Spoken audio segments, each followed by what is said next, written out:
Good day ulit sa inyong lahat mga tol. Documentary number 91 na tayo. Let's G!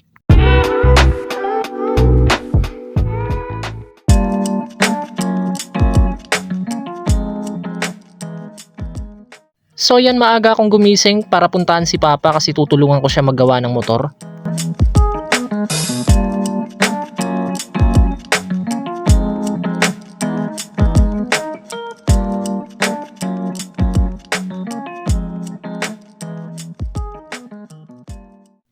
Nga pala mga tol, yung aayusin namin sa motor ni Papa yung shock niya sa unahan kasi may tagas na ng langis at lumalagotok na.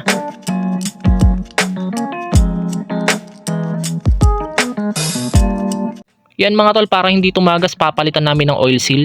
Yan mga tol, medyo nahirapan kami sa pagkalas pero okay lang yan.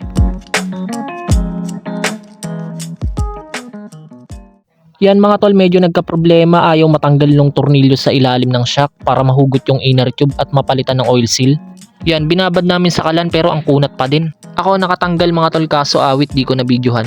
Yan mga tol, successfully na ikabit ko na yung crankshaft at yung gulong, preno na lang.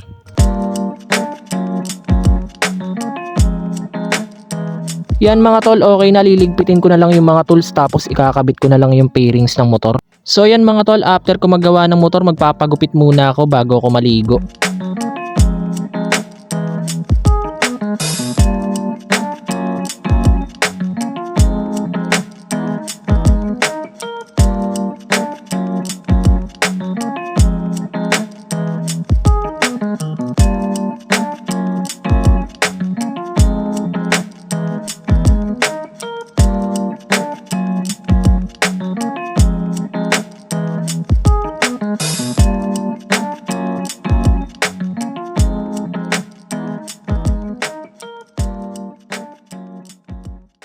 Yan, okay na, maliligo na lang ako sa bahay tapos rekta na sa store.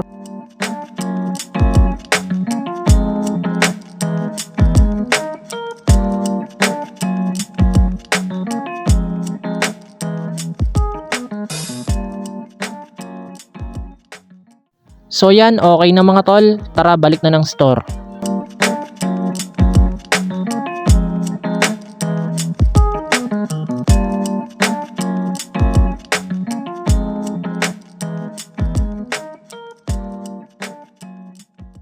So yan mga tol, sinarado pala ni ate yung store kaso bigla akong dumating kaya binuksan niya ulit.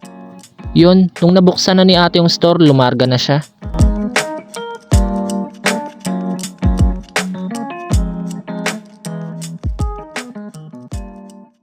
Yan mga tol, biglang dumating si Tito Bomski sa store at problemado kasi na-scam daw siya ng technician na pinagpagawa niya ng cellphone. Birthday na birthday pa naman niya.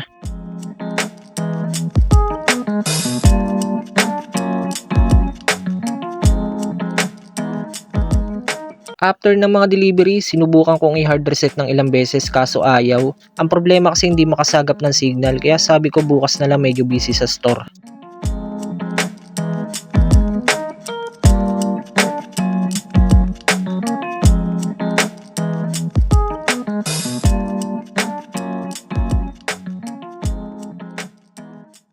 So yun mga tol, after ng mga yon, tara kain muna tayo saglit.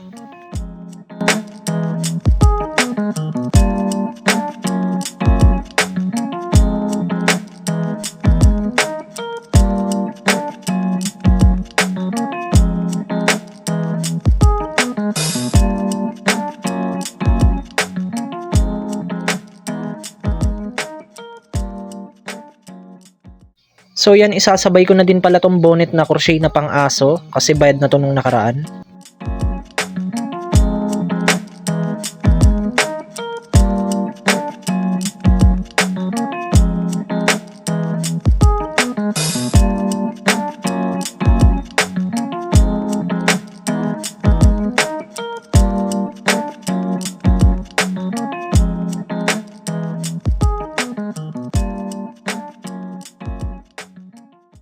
So yun, tapos na ang mga delivery at may bigla ang lakad ako kasi susunduin ko si Bunene sa school.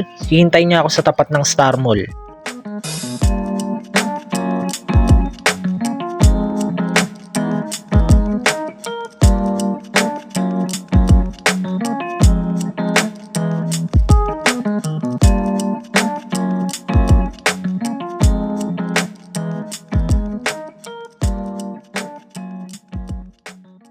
So yan, tinanong ko siya kung saan kami didiretso, sa bahay ba o sa store. Dito ang pinili niya sa store kasi gusto niya ulit tumambay hanggang mag-close.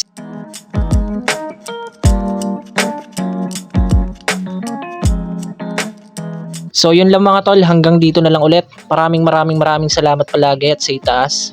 Abang-abang na lang ulit kayo sa mga bagong bidyong i-upload ko everyday.